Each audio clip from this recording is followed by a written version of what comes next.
Chlamydia যা মানুষসহ অন্যান্য জীবিত প্রাণীতেও সংক্রমিত হয়। অস্ট্রেলিয়ার বন্য কোয়ালার প্রায় অর্ধেক মৃত্যুর জন্য দায়ী রোগটি। গত কয়েক দশক ধরে বিপন্ন প্রজাতির প্রাণীটির সংখ্যা মারাত্মকভাবে হ্রাস পেয়েছে এই রোগের কারণে। এই রোগ প্রজনন অক্ষমতা এবং অন্ধত্বের কারণ হতে পারে।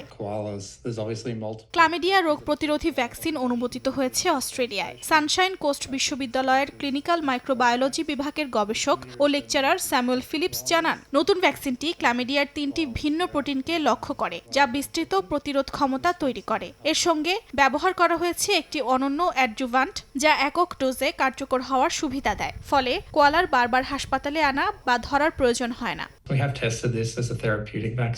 এটি শুধুমাত্র কোয়ালার জন্য প্রযোজ্য। আমরা এটিকে একটি থেরাপিউটিক ভ্যাকসিন হিসেবে ব্যবহার করেছি। এর ফলাফলে কিছু বিরোধ দেখা গেছে, তাই আমরা এখনও সেই অংশটি সমাধান করার চেষ্টা করছি। অর্থাৎ যেসব কোয়ালা সংক্রামিত সেগুলো হাসপাতালে ভর্তি করে অ্যান্টিবায়োটিকের মাধ্যমে চিকিৎসা দিতে হবে।